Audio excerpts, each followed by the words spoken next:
Resulta que cada vez es más común que en épocas electorales salgan a relucir cosas como mi voto cristiano por este candidato es por estas razones. Y resulta que del otro y del otro y del otro salen también exactamente las mismas cosas.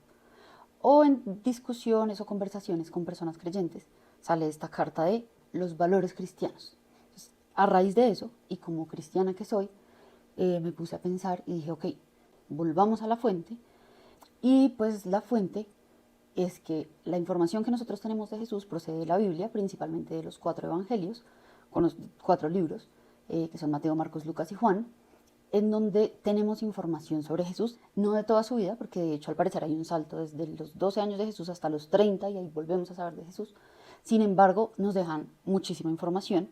Entonces, bueno, ¿para quién va dirigido este video? Personas cristianas como yo. Por ahí busqué que, o sea, cristiano, qué es esa palabra, cómo evolucionó, pero digamos que al día de hoy, y muy apegado al origen lingüístico, sigue siendo seguidores de Cristo, seguidores de Jesús. Entonces, uno, pues a personas cristianas. Dos, a personas creyentes de Jesús que de repente no se consideren de religión cristiana como yo, o protestantes como yo, pero por ejemplo los católicos son personas que también creen en Jesús y hay muchísimas más religiones, incluso corrientes no necesariamente religiosas que tienen a Jesús como referente o creen en Jesús. Y finalmente, para personas que quieran contexto, que a la final digan, pues yo no creo en Jesús, a mí no me interesa eso, sin embargo en nuestro día a día, nuestra familia, las tías, una amiga como yo, mmm, somos creyentes y de repente pues sirve tener contexto para, esta, para este tipo de conversaciones. A manera de contexto, escribí por acá, Jesús operaba en un contexto de alta tensión política. Judea estaba bajo la ocupación del Imperio Romano y la sociedad judía estaba profundamente dividida sobre cómo reaccionar. Ese es el contexto en el que se desarrolla la vida de Jesús. Entonces, ¿cuál fue mi idea? Dije como, quiero ir a los evangelios y mirar cuáles fueron las temáticas de Jesús, especialmente las cosas de las que él más habló, pues porque claramente son muchas cosas, si me voy tema a tema, pero cuáles fueron esas en las que Jesús hizo énfasis y voy a comenzar a compartirlas. Entonces, la primera más importante, más prioritaria y la que más tiene protagonismo en los evangelios es el reino de Dios. Dice por acá, Jesús anuncia constantemente que el reino de Dios ha llegado. Explica cómo es mediante parábolas y mediante enseñanzas. Ejemplos, en Marcos 1:15 dice, el tiempo se ha cumplido y el reino de Dios se ha acercado. Mateo 6:33, que es muy conocido, dice, busquen primeramente el reino de Dios y su justicia.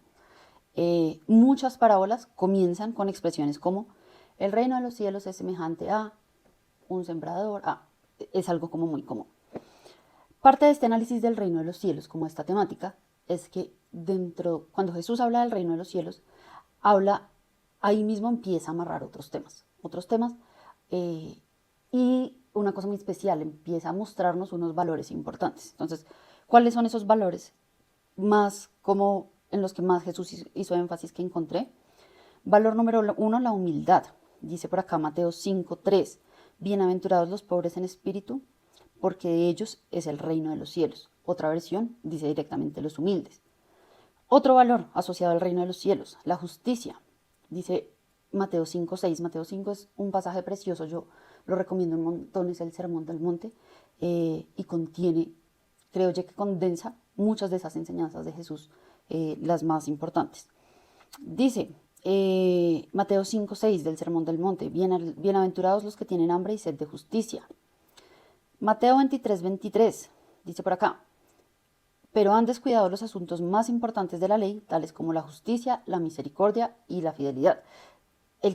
El contexto un poquito más grande, porque como son tantas cosas, pues no alcanzó como a leer todo de todo, ahí nos quedaríamos, pero él está, si mal no estoy criticando, como la gente que da el diezmo, pero con qué intención lo están haciendo, y entonces les dice, pero es que ustedes descuidaron la justicia, la misericordia y la fidelidad, y no lo tengo acá, pero ese versículo termina diciendo, hagan lo uno sin dejar de hacer lo otro. Tercero, misericordia. Y dice, también del Sermón del Monte, Mateo 5:7, bienaventurados los misericordiosos, porque ellos alcanzarán misericordia. Y dice también Mateo 9, versículo 13, misericordia quiero y no sacrificio.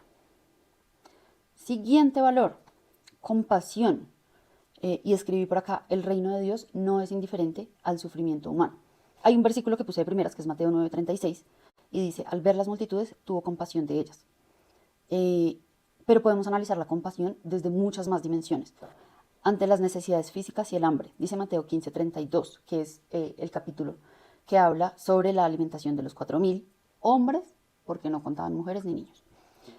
Dice, y Jesús, llamando a sus discípulos, dijo, tengo compasión de la multitud, porque ya hace 3 días que están conmigo y no tienen qué comer. Otra dimensión, ante la exclusión social y la enfermedad. En Marcos 1, la historia completa habla de la purificación de un leproso, pero puse acá 2 versículos, el 40 y el 41. Dice acá, vino a él un leproso, rogándole, e hincada la rodilla le dijo, si quieres puedes limpiarme.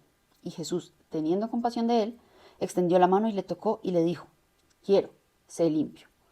Y acá hay una cosa que anoté como especialmente, porque es que de verdad que a veces el contexto es mucho, y es que no es solo como que sea una persona con lepra, sino que tocar a un leproso significaba volverse impuro y violar una ley social y religiosa. Entonces, esto como que le da mucho más cuerpo a esto de que Jesús tocó y sanó al leproso. También Jesús muestra compasión ante el duelo. Entonces en Lucas 7 encontramos la historia de la viuda de Naín, y puse acá como un especial. Yo invito a que lean todo esto que yo estoy diciendo, porque obviamente me queda corto de tiempo, entonces resalto como lo más importante, pero de verdad que es tan lindo todo esto. Dice, versículo 12 y 13 de Lucas 7, cuando llegó cerca de la puerta de la ciudad, he aquí que llevaban a enterrar a un difunto, hijo único de su madre, la cual era viuda. Y cuando Jesús la vio, se compadeció de ella. Otra dimensión que encontré, dice, ante el desamparo espiritual y la confusión. Esto está en Marcos 6 y es esta historia en la que Jesús habla y pone el ejemplo de las personas como ovejas sin pastor. Y dice el versículo 34, y salió Jesús y vio una gran multitud, y tuvo compasión de ellos, porque eran como ovejas que no tenían pastor, y comenzó a enseñarles muchas cosas. Probablemente hay más, como ya lo dije al inicio, las más marcadas, por ejemplo, respecto a la compasión, fueron estas. Otro valor del reino, el amor. Y este amor es muy importante. Uno, porque el amor es Dios mismo. Dice 1 Juan 4, 7 y 8. Amémonos unos a otros, porque el amor viene de Dios. Todo el que ama es un hijo de Dios y conoce a Dios. Pero el que no ama no conoce a Dios. Ojo, porque Dios es amor. O sea, el amor es el Dios mismo. Punto número 2, y no lo anoté acá, o parcial, pero de hecho hay un pasaje en donde Jesús habla y dice que hay un mandamiento que reúne todos los mandamientos. Dice, amarás a Dios, bueno, más completo, dice, amarás al Señor tu Dios con todo tu corazón y con toda tu mente, no me acuerdo qué más, y amarás al prójimo como a ti mismo.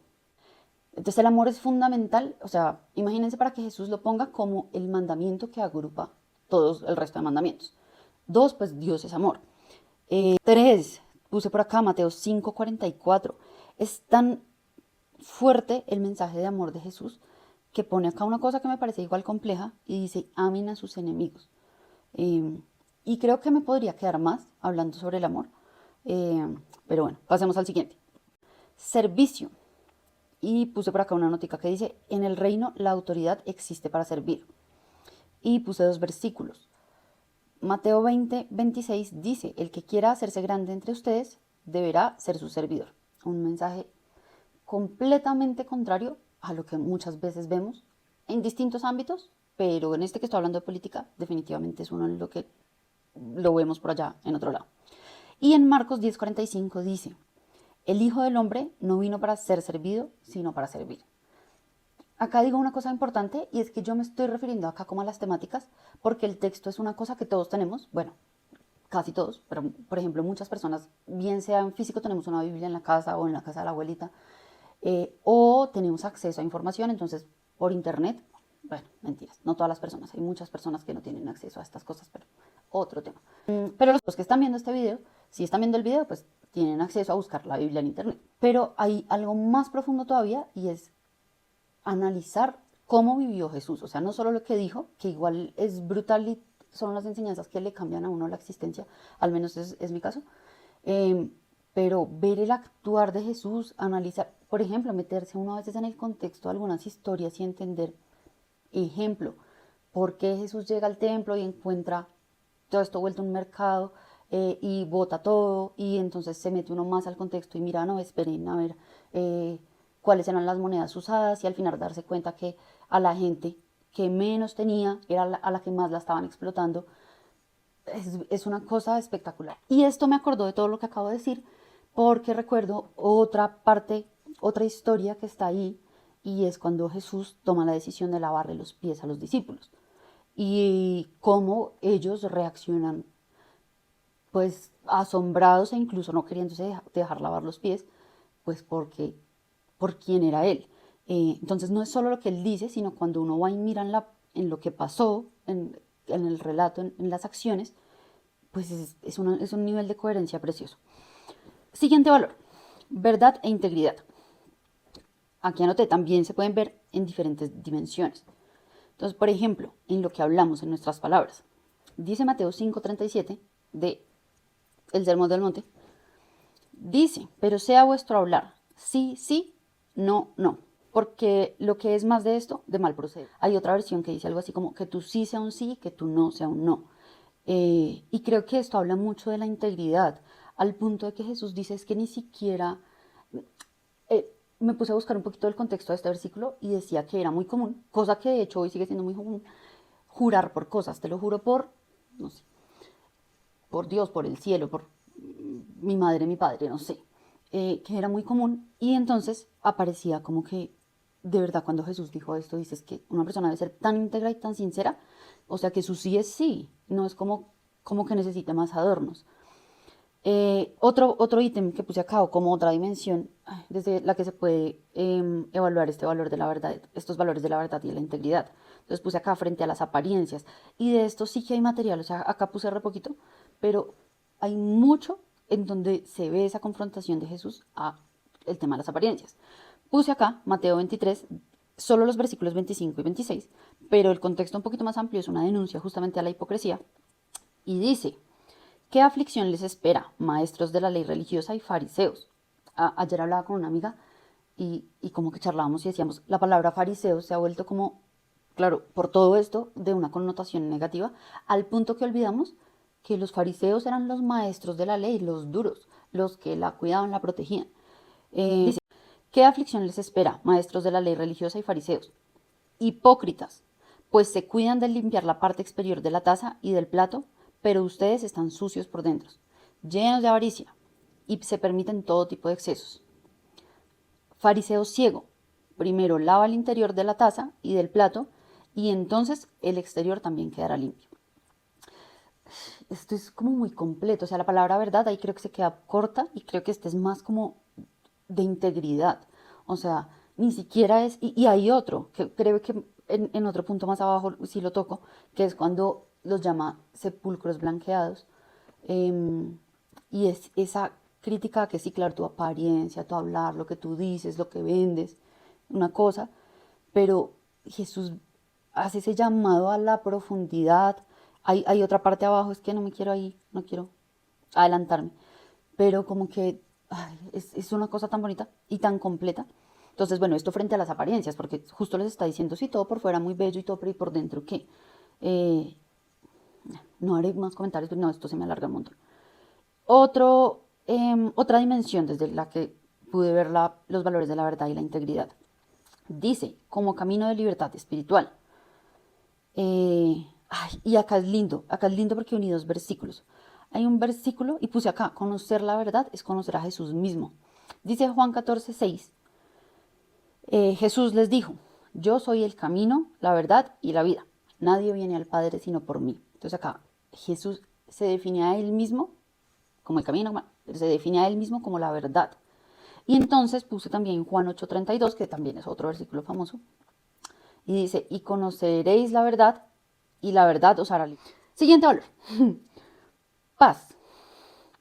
Dice por acá, tome una nota que dice, no es simplemente la ausencia del conflicto. Habla de reconciliación, de restauración. Incluso habla de cosas que a veces digo, eso está como injusto, siendo muy honesta, porque como que exime a veces de unas consecuencias o como de castigos a las personas por cosas que han hecho que de verdad, igual que eso me encanta de ser cristiana, eso me encanta el evangelio, como que hayan ese tipo de confrontaciones, pero siendo muy honesta, a veces llego a textos que digo, qué difícil o qué injusto, pero bueno, dice por acá, puse Mateo 5:9, si es Mateo 5 es del precioso Sermón del Monte, bienaventurados los que trabajan por la paz. Y hay más versículos de la paz, pero entonces dice, siguiente, perdón. El reino rompe los ciclos de venganza, puse acá de nota. Y puse, fíjense que acá me pasé de la paz al perdón, bueno, no importa. Dice Lucas 6:37, perdonen y serán perdonados. Mateo 18:22 está hablando sobre el perdón. Y dice, está diciendo que perdonemos y dice, y no te digo hasta 7 veces, sino hasta 70 veces 7. Difícil, o sea, acá yo sentarme y decirlo es una cosa, pero ya a veces poner en práctica no es tan fácil. Ojalá que creo que caminar con Jesús nos va motivando a al menos hacer el intento de todo corazón. Otro valor, pureza de corazón. Este creo que está un poco relacionado con el que hablé hace un poquito, porque dice, el enfoque no está en las apariencias, sino en las motivaciones. Puse acá el Sermón del Monte, Mateo 5:8, bienaventurados los limpios de corazón. Pero se viene a mi mente otra partecita en donde Jesús está hablando sobre el adulterio, tal vez, y pone un ejemplo que me parece súper heavy porque dice algo así como que no es que tú vayas y seas infiel, dice con que solo mires, bueno, pone ahí creo que el ejemplo de una mujer, con que solo mires con deseo o algo así, ya estás, no me acuerdo la palabra, pero es también una cosa que confronta un montón, porque no te dice, no es solo el acto, lo que tú vayas y hagas, es qué hay en tu corazón detrás de cuáles son tus intenciones. Este tema de pureza de corazón, también tremendo reto. Y creo que el último de esta lista, sí, de esta lista del reino de Dios, dice inclusión de los marginados. Y por acá puse una notica que dice, para Jesús el reino de Dios era una mesa donde los primeros invitados eran precisamente los olvidados por el sistema. Los pobres, los enfermos, los pecadores, los extranjeros, las mujeres en contextos en donde eran marginadas, los niños. Y ahí caben más, pero ahí dejé la lista. Este tema lo podemos ver también en distintos momentos. Hay algo, por ejemplo, que se conoce como el manifiesto de la misión de Jesús, que de hecho es un texto que viene de Isaías, pero Jesús, muy al inicio de su ministerio, en la sinagoga de Nazaret, puse acá, dice que él abre el rollo del profeta Isaías y lee, entonces acá está pues una referencia cruzada. Si vamos y lo miramos en el libro de Isaías, está en Isaías 61:1, pero cuando Jesús abre el rollo y lee, esto lo encontramos en Lucas 4:18 y 19. Y dice, el Espíritu del Señor está sobre mí, por cuanto me ha ungido para dar buenas nuevas a los pobres. Me ha enviado a sanar a los quebrantados de corazón, a pregonar libertad a los cautivos y vista a los ciegos, a poner en libertad a los oprimidos, a predicar el año agradable del Señor. Me gustaría, espérenme rápido, lo busco acá en la Biblia y lo leemos en otra versión, porque de verdad que es... Y si Jesús decidió arrancar su ministerio y traer esto, de verdad que creo que es muy importante. Vale la pena leerlo en un lenguaje un poquito más sencillo. Dice Lucas 4:18 y 19.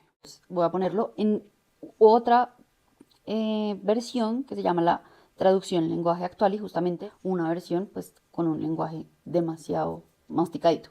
Dice, el Espíritu de Dios está sobre mí, porque me eligió y me envió para dar buenas noticias a los pobres, para anunciar libertad a los prisioneros, para devolverle la vista a los ciegos, habla a los enfermos, para rescatar a los que son maltratados y para anunciar a todos que este es el tiempo que Dios eligió para darnos salvación.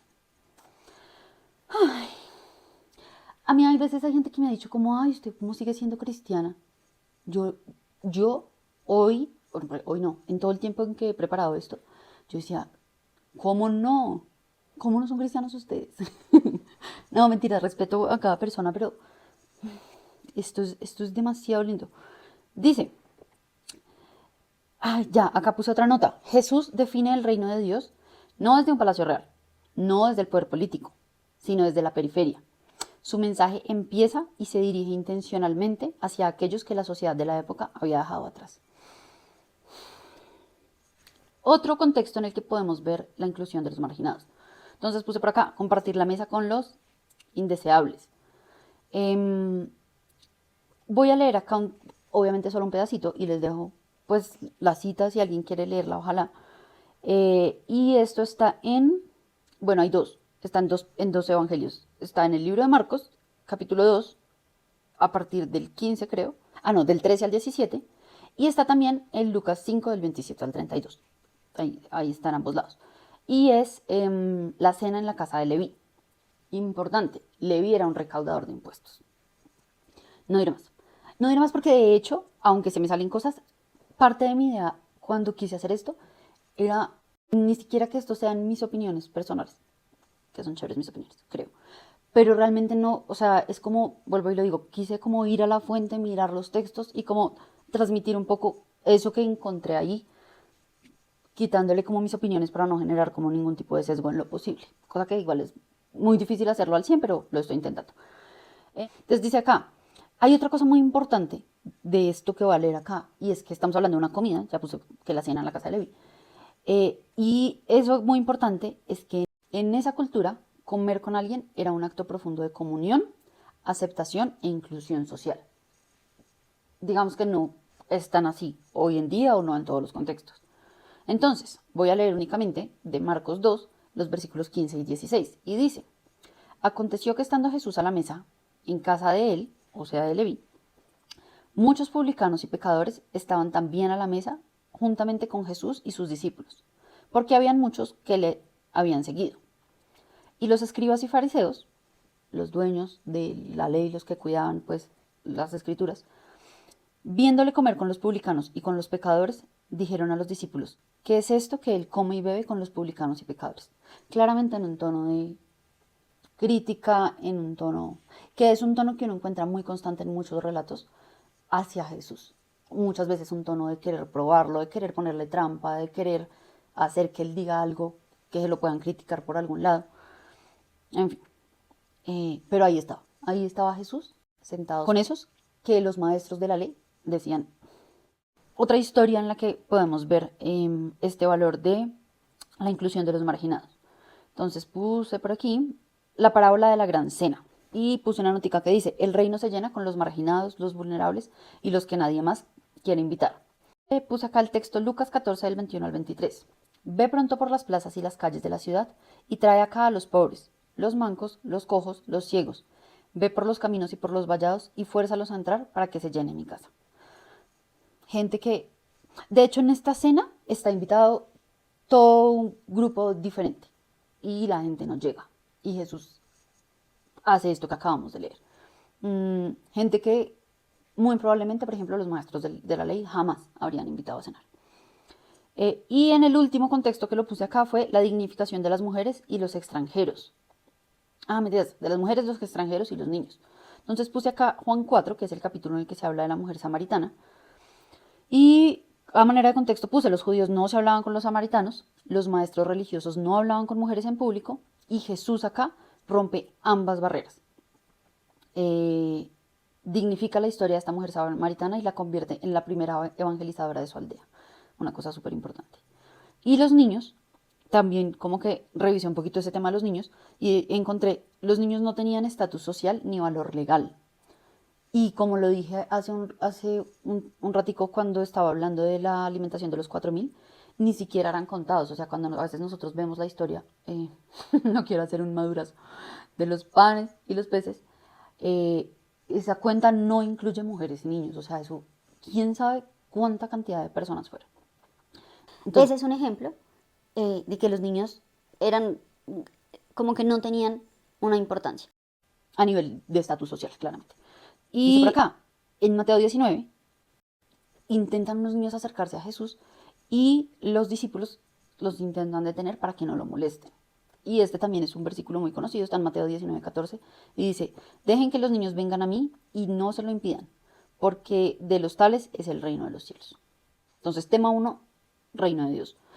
Hay más cosas que ojalá como que esto hasta les genere curiosidad y vayan y se miren los evangelios y se los lean, recomendados. Pero digamos que estas eran esas temáticas y esos valores principados asociados cuando Jesús hablaba del reino de Dios.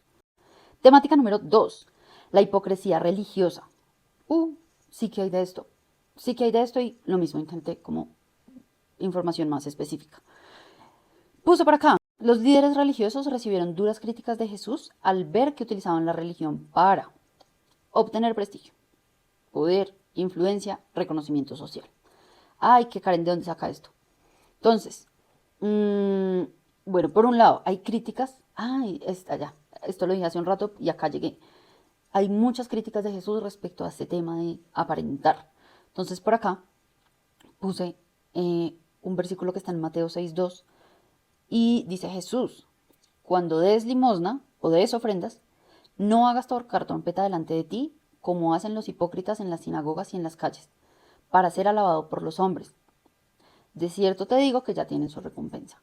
Entonces es una crítica a personas que llegan a dar y de nuevo, dar igual sirve.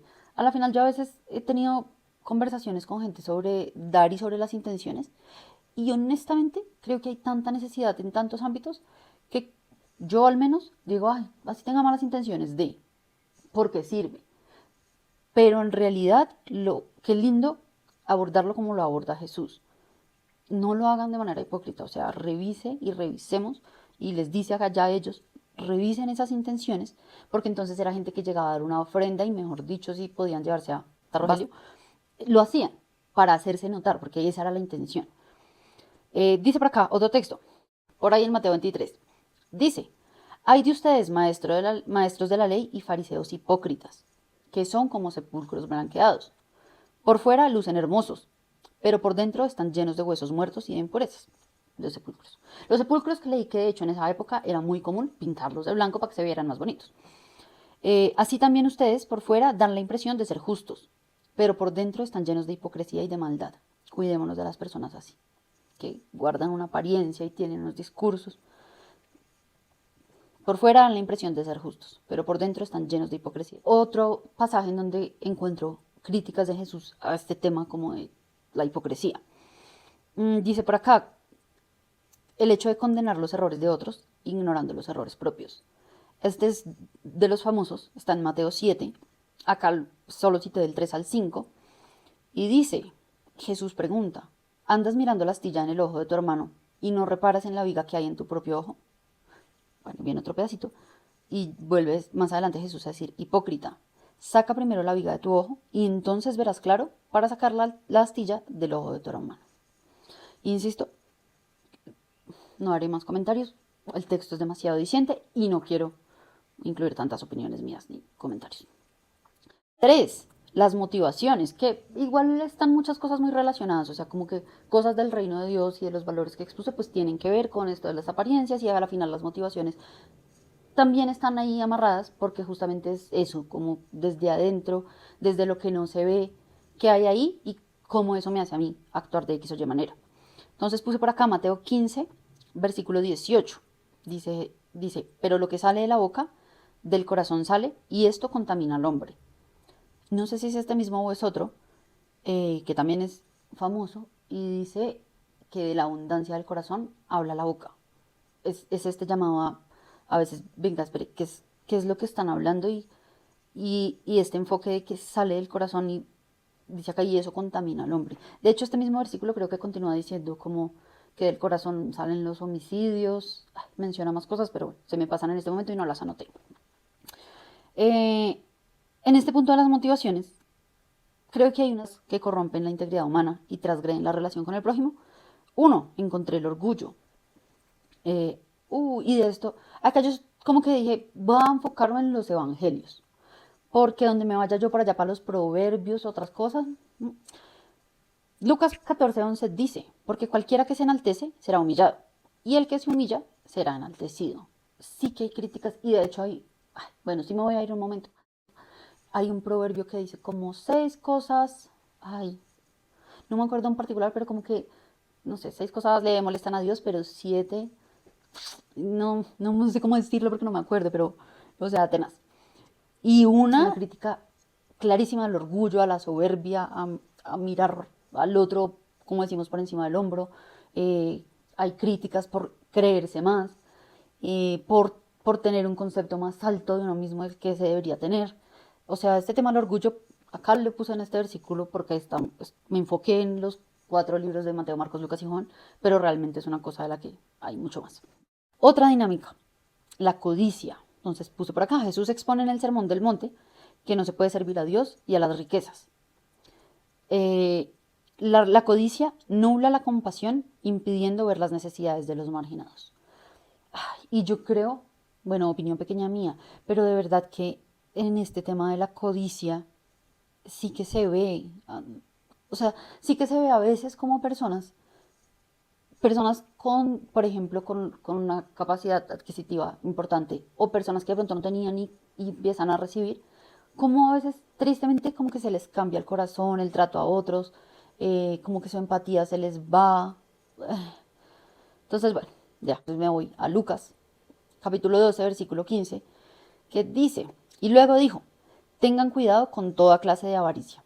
La vida no se mide por cuánto tiene. Y puse otro versículo que está en Mateo 6:21, que dice, porque donde está tu tesoro, allí también está tu corazón. Y es un llamado lindo a cuidar en qué ponemos el corazón. Y puse una tercera dinámica. Y puse envidia slash comparación, es envidia y comparación. Y hice referencia a un texto, acá sí no, es que creo que toca leerlo todo, entonces voy a decirles dónde está y qué pasa ahí. Está en Mateo 20, del 1 al 16, es la parábola de los obreros de la viña. Y esta es dura, no, pues no es dura, pero como que es de esas que, por ejemplo, a mí a veces digo como, eso sí fue justo. Resulta que hay una viña y el dueño de la viña contrata gente desde temprano para que trabaje. Entonces los contrata y les dice, les va a pagar tanto, el día. Llega otra gente, voy a poner un ejemplo, no me sé la hora exacta que dice la parábola, pero digamos que al mediodía. Y entonces, como que siguen necesitando gente, entonces el dueño de la viña les dice, sí, vengan y trabajen. Y entonces ellos empiezan a trabajar desde el mediodía y luego llegan otros a las 3:30. No sé, llegan más tarde. Y entonces el dueño de la viña les dice, sí, sí, sí, necesito trabajadores. Pues se acaba el día laboral y les paga a todos lo mismo. Pero a los que él contrató desde la mañana, les pagó lo que habían acordado. Pero entró y se generó esto de, y entonces porque a los que entraron más tarde y a los que entraron retarde, les paga lo mismo. Creo que, aunque me cuesta, porque creo que se me nota hasta en la cara, todo se me nota, soy persona con subtítulos, también le encuentro a un lado como que me confronta algo bonito y es decir, ya Dios conmigo en lo mío, sin estar como mirando y comparando como con otra gente, otras personas. Porque sí, la envidia y la comparación creo que efectivamente corrompen la integridad humana y transgreden la relación con el prójimo. Tema 4. Son 5 puntos, no 5 temas, porque en realidad Jesús habla de más temas. 4. La dignidad humana. Entonces puse por acá. Para Jesús, la dignidad de la persona estaba por encima de cualquier norma, ley o prejuicio de exclusión. Marcos 2, del 23 al 27, como es un capítulo más largo, lo que hice fue como un resumen. Puse acá, durante un día de descanso, Jesús y sus discípulos, o sea, el sábado, que era el día de descanso, Jesús y sus discípulos caminan por unos sembrados. Los discípulos tienen hambre y entonces empiezan a arrancar espigas de grano para comer. Cuando los fariseos, otra vez los fariseos, ven esto, se van y confrontan a Jesús, los acusan a todos de violar la ley porque están realizando labores de cosecha en el día sagrado. Ahí Jesús les cita una historia de David y en el versículo 27, que es el único que puse acá, dice, después Jesús les dijo, el día de descanso se hizo para satisfacer las necesidades de la gente y no para que la gente satisfaga los requisitos del día de descanso. No opinaré, saquen sus propias conclusiones. Finalmente, en cuanto a las temáticas, hay más. Sin embargo, estas son las cosas que de verdad se encuentran tanto en las acciones de Jesús como en las palabras de Jesús, como que se repiten en diferentes pasajes. O sea, hay un énfasis en esas. ¿De qué otras cosas también habla Jesús? Habla el divorcio, habla el matrimonio, habla. Creo que no habla mucho de guerra. Creo que tal vez hay algún textico que puede hablar de conquistas militares, de guerra, pero no más. Y yo noto que cuando hablo con muchos hermanos y hermanas, especialmente cristianos, eh, sus argumentos principales es como, no, el aborto, la ideología de género, la eutanasia. Hay otros temas, bueno, digamos que esos son como los más así como que uno escucha. Y quiero acá hacer una reflexión. Puse acá, no quiero emitir, y de verdad que lo puse pero no quiero, no busco emitir juicio moral, ni de ningún tipo, pero sí me llama la atención por qué estos temas no eran de las cosas como que, o sea, no fueron de las temáticas de Jesús. Incluso algunas ni las mencionó, otras al menos el divorcio, el matrimonio, la inmoralidad sexual, al menos hay unas menciones. Por un momento dije, ¿será que es que no? En la época de Jesús esas cosas no pasaban, no habían registros de casos, no sé, relacionados. Marqué el primer ítem como ideología de género, entonces puse Sodoma y Gomorra. Acá también vuelvo y digo, esto no es para emitir un juicio, solo estoy diciendo, existían cosas relacionadas antes de Jesús o durante la época de Jesús, y entonces sí encontré cosas relacionadas. Y acá esto está en Génesis 19, pero lo resumí, solo dejé los versículos 4 y 5, y dice, al anochecer, dos ángeles llegan a Sodoma, Lot los recibe de forma hospitalaria, originalmente ellos querían quedarse a dormir en la plaza pública, pero Lot les dice como, no, vengan a mi casa, y allá les doy comida, y entonces van, comen, y terminan de comer. Paso al versículo 4. Dice, pero antes de que se fueran a dormir, todos los hombres de Sodoma, tanto jóvenes como mayores, llegaron de todas partes de la ciudad y rodearon la casa y le gritaron a Lot, ¿dónde están los hombres que llegaron para pasar la noche contigo? Haz que salgan para que podamos tener sexo con ellos. Dice esta versión que la escogí como en un lenguaje un poco más, como más sencillo de digerir, porque pues como el original. La versión como que más se usa en contextos de iglesia, al menos en iglesia cristiana, es la Reina Valera del año 1960, y esa versión dice para que los conozcamos. Y resulta que la palabra conocer en distintos ámbitos de la Biblia, por ejemplo en Génesis, bueno, en varios aspectos, se refiere a tener relaciones sexuales con alguien. Que de hecho parece súper lindo. Que conocer, o sea, que la sexualidad que a veces, es que empiezo a meter mis opiniones, pero que a veces se ha vuelto algo como tan superficial, vaya uno mire y acá utilice la palabra conocer para eso, pero como raro me voy del tema, entonces volveré. Eh, entonces sí, este es un registro, y acá también puse que en Levítico hay varios textos que muestran que los autores bíblicos conocían la existencia de relaciones no heterosexuales. Otra pregunta, ¿hubo antes de Jesús inmoralidad sexual? Apenas puse unos casos. Un caso, y acá me siento como en modo chisme, imagínate. Caso 1, David y Betsabé. Resulta que David, que era rey en ese momento, sale a la terraza y alcanza a ver, creo que en otra terraza, a una mujer que es Betsabé, que inmediatamente le atrae. Y él, que ahí habría mucho que decir, pero bueno, porque como si la mujer fuera una cosa, entonces le gustó y tráiganmela como si fuera un producto. Y él, como le gustó, quiso tener relaciones sexuales con ella. Pero le dijeron, está casada. Y entonces el David como que se ingenia una estrategia y coge al esposo de Betsabé y manda a que lo manden a combatir y lo pongan en primera línea de combate. Y funciona el plan porque lo mata. Creo que se llamaba Urias. Bueno, no me acuerdo. Al esposo de Betsabé. Y lo matan, y entonces cuando lo matan, pues ella queda libre. Y entonces, vuelvo y digo como si fuera una cosa, él se la agarra. Inmoralidad sexual. ¿Qué más encontramos? Antes de Jesús, prostitución. Entonces, lo mismo, son capítulos muy largos, apenas voy a hacer la referencia. En Génesis 38 encontramos la historia de Judá y Tamar.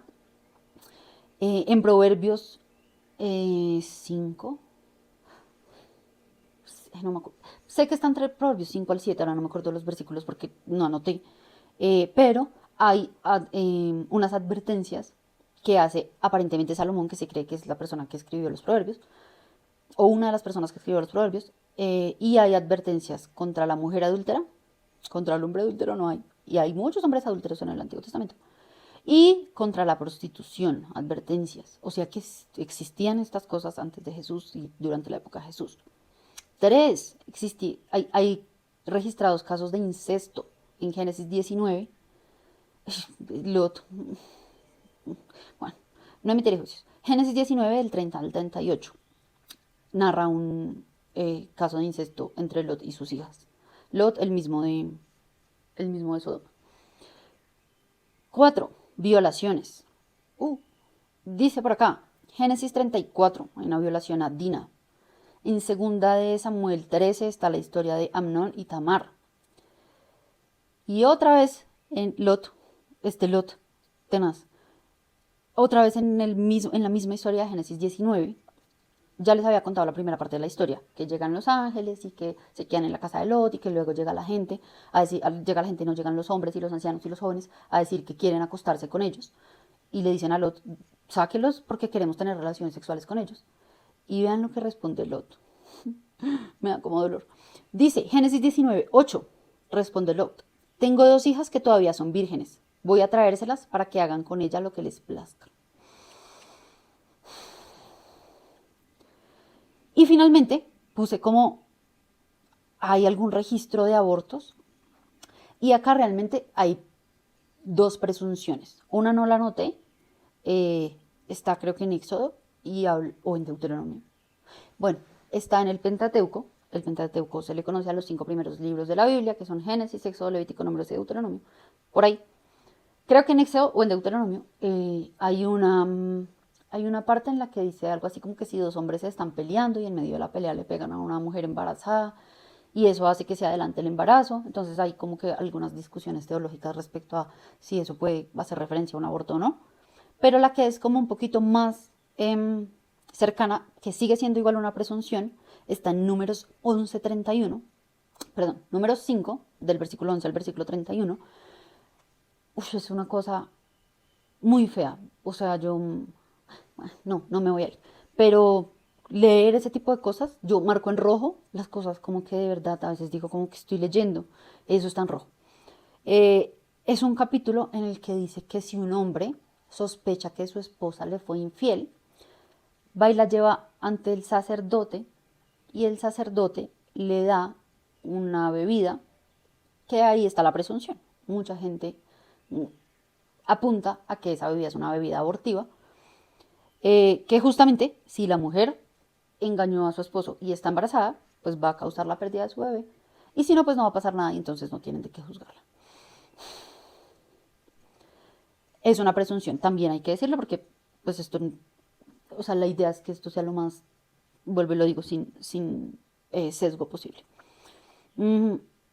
Esto es más para reflexión, o sea, ni siquiera es como que yo tenga una conclusión acá. Solo digo como me llama mucho la atención que en la actualidad eso sea casi que el grueso de los argumentos de las personas cristianas, de muchas personas cristianas, y como que es cuando empecé a revisar los evangelios y me di cuenta que o ni se mencionan o apenas hay unas mencioncitas, por ejemplo, al adulterio, no me acuerdo si a más aspectos como que puedan meterse en la categoría de inmoralidad sexual. Lo dejo más como... Y finalmente, ya para ir cerrando, otra cosa que me parece súper importante a nivel ya de contexto de cierre es que a Jesús lo intentaron meter en política. Dice Juan 6:15, pero entendiendo Jesús que iban a venir para apoderarse de él y hacerle rey, volvió a retirarse al monte él solo. Y de hecho hay muchos pasajes más que apuntan a que la gente, durante mucho tiempo que se anunció el Mesías, porque se anuncia esto desde los profetas, eh, siempre esperaron a un líder político. Había siempre como que en la gente esa idea. Miren esto que pasó acá.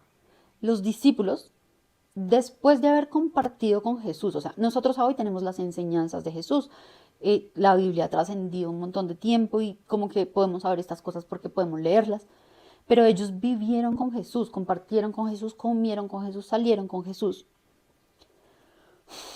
Se muere Jesús y entienden su muerte como el fracaso rotundo de un proyecto político. ¿De dónde saco yo esto? En Lucas 24 relatan, bueno, muere Jesús resucita a Jesús, alcanzan incluso a mencionar que van unas mujeres a buscarlo a la tumba y no encuentran el cuerpo. Y si mal no recuerdo, un ángel les anuncia que él resucitó y ellas empiezan a compartir la noticia. Y van los discípulos camino a Emaús y sale Jesús a encontrarlos en ese camino. Ellos originalmente no lo reconocen y le empiezan a hablar a Jesús. Esto es chistoso, pero así lo relata. Ellos le empiezan a hablar de Jesús, sobre la muerte de Jesús, como diciéndole, ¿cómo no te enteraste? Y le dicen esta frase, pero nosotros esperábamos que él iba a ser el que iba a redimir a Israel. Esa frase como que puede sonar no tan, como que... la cosita acá está en la palabra redimir. Resulta que esa palabra, cuando se va uno y mira la palabra original en griego, que no la voy a decir porque no sé, pero la voy a poner por ahí escrita, no hacía referencia a una salvación espiritual. ¿Qué es lo que, por ejemplo, a mí se me viene? Cuando yo pienso en la palabra redención, más si estoy como en un contexto de fe, pienso en salvación espiritual. Si estoy como en otro contexto, pienso en perdón, en reconciliación. Pero fíjense que la palabra... Se refiere a una liberación política y militar, y en ese contexto ellos esperaban una liberación política y militar del yugo romano. ¿Cómo es posible? O sea, gente que compartió con Jesús. En fin, no quise, como ya lo notaron, mencionar como en esta reflexión, a ningún candidato, a ningún partido, una corriente como política específica. Cabe mencionar que yo sí creo que las personas todas, absolutamente todas las personas, somos libres de poder hablar, compartir por quién vamos a votar, por qué. Las discusiones me parecen, siempre que se hagan desde el respeto y desde la información, me parecen absolutamente enriquecedoras e incluso necesarias. Pero en este video en particular, yo no quise hablar de ningún candidato político, no quise hablar del momento electoral que estamos viviendo en Colombia. ¿Por qué?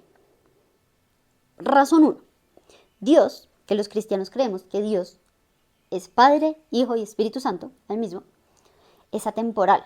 Dice un versículo en Hebreos 13:8, Jesucristo es el mismo ayer, hoy y por los siglos. Y así como Dios es atemporal, también sus enseñanzas lo son. Y acá vuelvo y repito, no solo me refiero a sus palabras, sino también a su vida como tal.